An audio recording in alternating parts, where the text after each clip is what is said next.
قرآن مجید فرقان حمید نے میاں بیوی کا جو رشتہ بیان کیا ہے نا، اس رشتے کو آپ سمجھیں جو قرآن پاک نے میاں بیوی کا رشتہ بیان کیا۔ کہن لباس لکم وانتم لباس لہن، فرمایا بیویاں تمہارا لباس ہیں اور تم ان کا لباس ہو۔ وہ تمہارا لباس ہے اور تم، اللہ اکبر، کیسا خوبصورت لفظ قرآن پاک نے، ہن لباس لکم وانتم لباس لہن، فرمایا وہ تمہارا لباس ہے اور تم، سمجھ آ رہی ہے نا جی بات کی، وہ تمہارا لباس ہے اور تم ان کا لباس ہو۔ تین خوبیاں تو ہر لباس میں ہوتی ہیں، تین چیزوں کے لیے لباس پہنا جاتا ہے، تین چیزیں، تین قسم کی آسائشیں لباس میں پائی جاتی ہیں، اس پر تو تمام مفسرین کا اتفاق ہے۔ سب سے پہلی چیز، لباس جو ہوتا ہے وہ بندے کو گرمی اور سردی سے بچاتا ہے۔ سخت سردی میں لباس لے لیں تو بندہ سردی سے بچ جاتا ہے۔ اس کا مطلب یہ ہوا کہ میاں بیوی ایک دوسرے کا لباس ہیں۔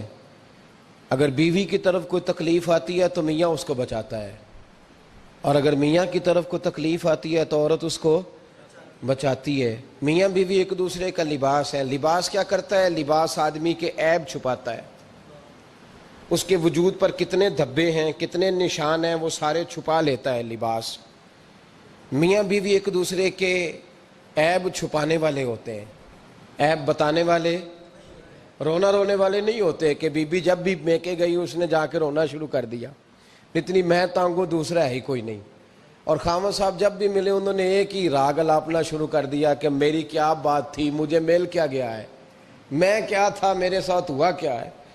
تو لباس ہیں، ایک دوسرے کا عیب چھپائیں گے، بولیے ایک دوسرے کا عیب چھپائیں گے، ایک دوسرے کی غلطیوں کی پردہ پوشی کریں گے۔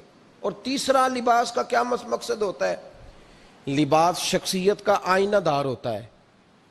لباس آدمی کی اچھی اور خوبصورت طبیعت کا حصہ ہوتا ہے۔ جو لباس ہوتا ہے وہ انسان کو زینت بخشتا ہے، خوبصورت کر دیتا ہے۔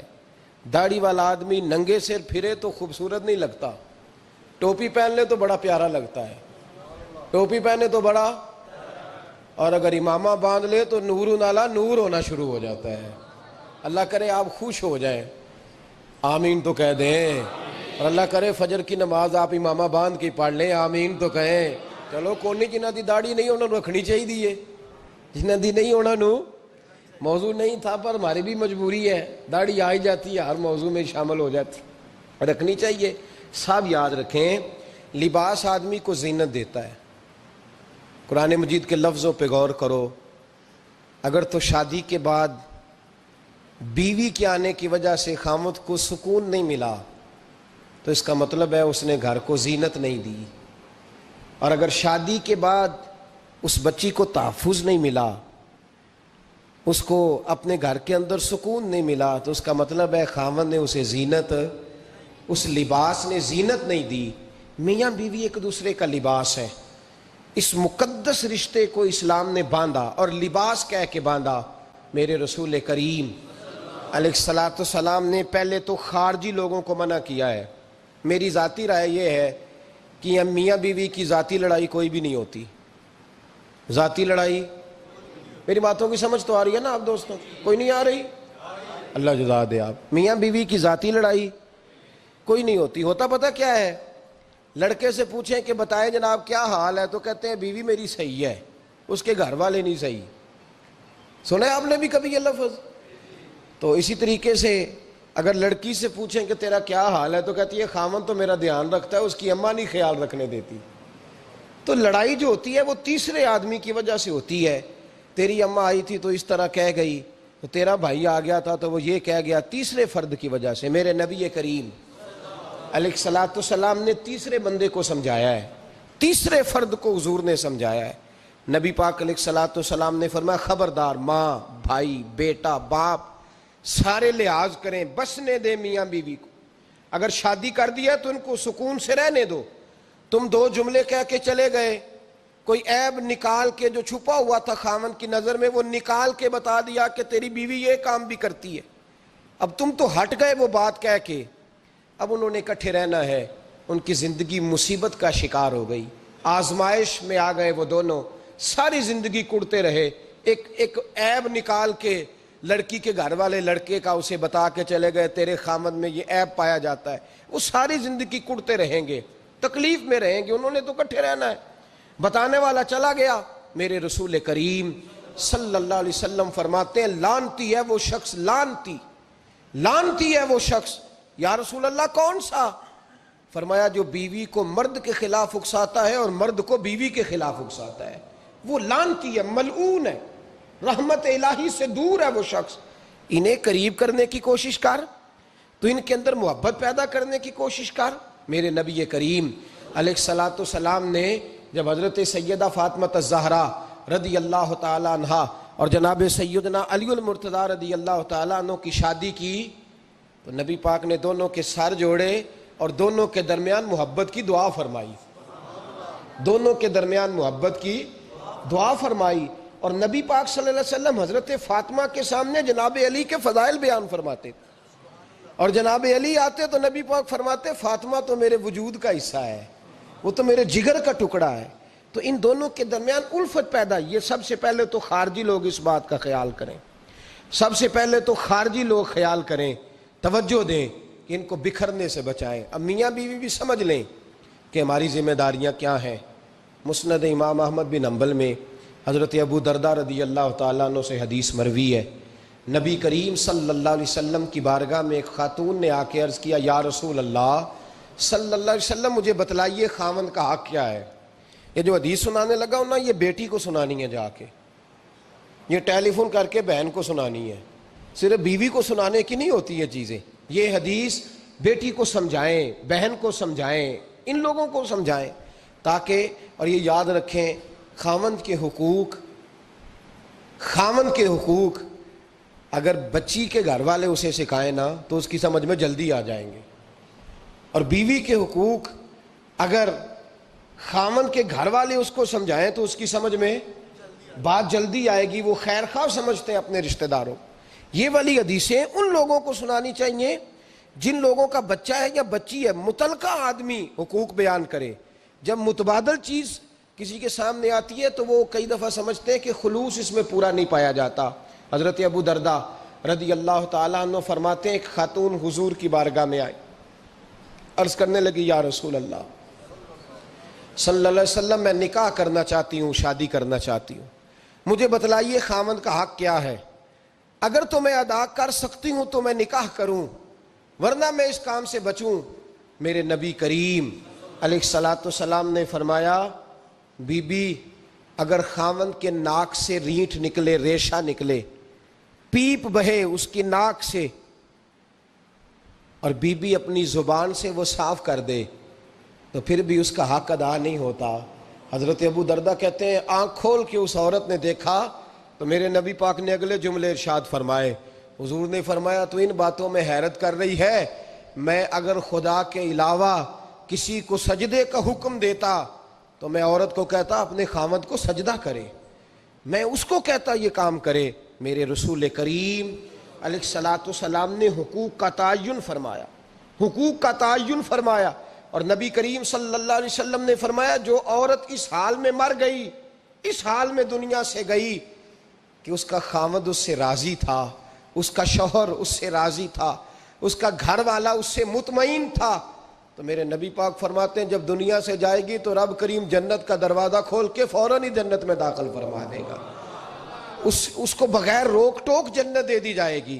شرط یہ ہے کہ وہ جب دنیا سے جائے تو اس حال میں جائے کہ اس کا خاوند اس سے شکوے نہ کرتی پھرے، شکایتیں نہ کرتی پھرے، شکایتیں نہ کرے۔ ہمارے زمانے میں شکایتیں ہوتی ہیں اور خواتین، عورتیں اس بات کو سمجھتی نہیں کہ اللہ نے جو میرے نصیب میں رکھا تھا اور جو خاوند رب نے میرے لیے پسند کیا تھا وہ اللہ نے مجھے عطا فرما دیا ہے۔ وہ شکوے کرتی ہیں، شکایات کرتی ہیں، اور دوسری عورتوں کو سامنے رکھ کے وہ فلاں کے حصے میں یہ چیز آئی، فلاں کے حصے میں یہ چیز آئی، فلاں کا خاوند یوں کرتا ہے، شکوہ کرتی ہیں۔ میرے رسول پاک علیہ السلام نے فرمایا عورتیں کثرت سے جہنم میں جائیں گی، کثرت سے۔ تو ایک صحابی رو پڑے، ایک حدیث میں لفظ یہ ہے رو پڑے، عرض کرنے لگے یا رسول اللہ وہ ہماری مائیں بھی ہیں، بیٹیاں بھی ہیں، بہنیں بھی، حضور جہنم میں جائیں گی؟ نبی پاک صلی اللہ علیہ وسلم نے فرمایا ایک تو وہ عیب جوئی کرتی ہیں، غیبتیں کرتی ہیں، دوسرا رب کا شکر ادا نہیں کرتی، اور تیسرا فرمایا اپنے خامند کا بھی شکریہ ادا نہیں کرتی، بات بات پہ ناشکری کرتی ہیں، بات بات پہ ناشکری کرتی، اس سبب سے جہنم میں جائیں گے۔ عورت کے حقوق کا تعین فرمایا، اور ساتھ ہی میرے رسول پاک علیہ السلام نے مرد کی طرف توجہ فرمائی، اور کیا خوبصورت لفظ ارشاد فرمایا تم میں ہر آدمی اپنے آپ کو اچھا سمجھتا اور اچھا کہتا ہے، ہر آدمی کہتا ہے، لیکن کوئی اگر مجھے آ کے پوچھے گا کہ محبوب آپ کی امت میں اچھا کون ہے، تو حضور فرماتے ہیں میں اسے اچھا سمجھوں گا جو اپنے گھر والوں کے حق میں اچھا ہے، جو اپنی بیوی خیرکم لأہلہ، تم میں سے بہترین وہ ہے جو اپنے گھر والوں کے لیے اچھا ہے، اور فرمایا جاؤ میرے گھر جا کے پوچھ لو وانا خیرکم لأہلہ، میں تم سب سے زیادہ بڑھ کر اپنے گھر والوں کے لیے اچھا ہوں، تم میں بہترین وہ ہے جو اپنے گھر والوں کے لیے، بال بچوں کے لیے، بیوی کے لیے اچھا ہے۔ رسول کریم علیہ السلام نے خامن کو حکم دیا اور ارشاد فرمایا کہ عورت ٹیڑھی لکڑی ہے، بیچاری کو اللہ نے عقل پوری نہیں دی۔ ایک بچہ چھوٹا ہوتا ہے، ہمیں پتہ ہوتا ہے کہ اس کا شعور پورا نہیں، اگر کوئی غلطی کرے تو کیا اسے نکال دیا جاتا ہے گھر سے؟ بولے، چھوٹا بچہ ہے، وہ کئی دفعہ بڑا نقصان کر دیتا ہے، آپ کیا کہتے ہیں؟ اسے مارتے ہیں، کلاڑی لے آتے ہیں اس کے لیے؟ اس طرح کرنا چاہیے، اس کے ابے کو بلا لینا چاہیے، بے عزتی کرنی چاہیے پنچایت میں بٹھا کے کہ یہ غلطی کی ہے تیرے بچے نے۔ بھائی دادا یہ کام کرتا ہے؟ بولے نا، کیوں نہیں کرتا؟ وہ کہتا ہے ہمارا بچہ نہ سمجھ ہے، اپنا پوتا ہے، ہمارا اپنا ہے، اگر ہم اس کا باہر نکالیں گے تو بڑا کام غلط ہو جائے۔ لیکن وہی ابا جی جب بہو کوئی غلطی کر بیٹھتی ہے تو پنچایت بلاتے ہیں، لوگوں کے سامنے معاذ اللہ تعالیٰ بڑی کڑوی کسیلی باتیں کرتے ہیں، ایسی باتیں کرتے ہیں کہ جو ان کی بیٹی کے بارے میں کہی جائے تو وہ کبھی پسند نہ کریں، اتنے سخت جملے کہے جاتے ہیں، بیٹی والے کو رسوا کیا جاتا ہے۔ میرے نبی کریم علیہ السلام نے فرمایا یہ ٹیڑھی لکڑی ہے، بیچاری کو اللہ تبارک و تعالیٰ نے اپنی حکمت کے تحت عقل عادی عطا فرمائی ہے، تم اگر چاہو گے سیدھی کرنا تو یہ ٹوٹ جائے گی، سیدھی نہیں ہوگی۔ حضور کیا کریں؟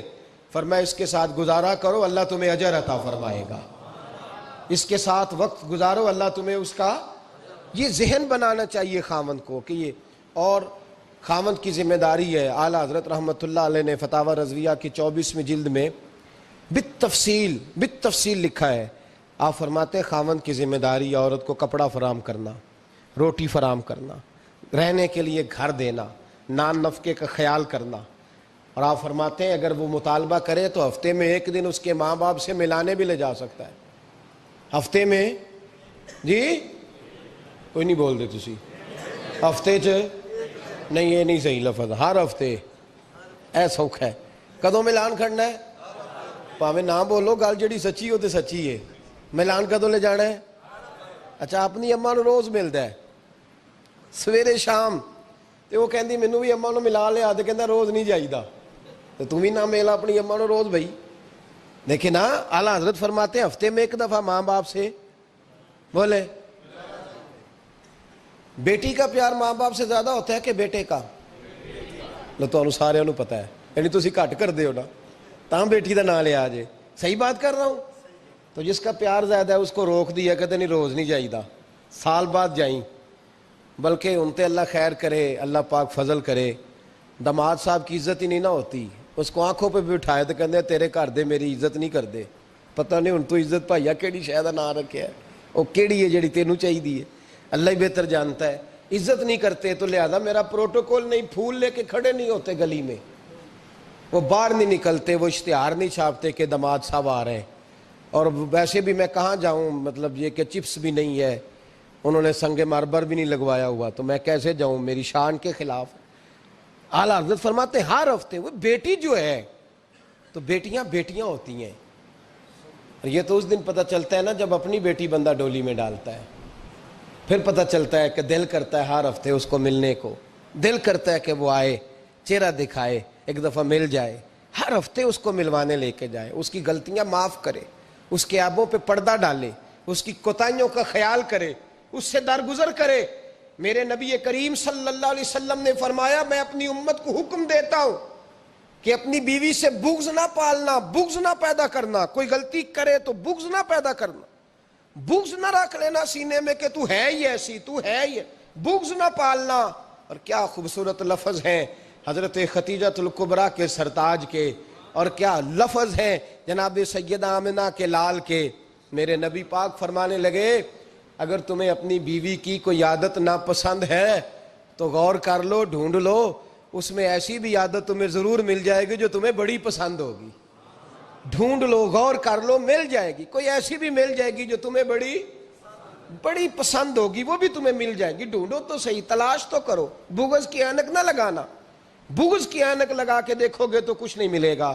نبی رحمت سید عالم صلی اللہ علیہ وسلم، پہلی بات یہ ہے کہ اللہ کے حبیب نے تعین فرمایا، اور پھر عملی طور پر حضور نے وہ چیزیں کر کے دکھائیں۔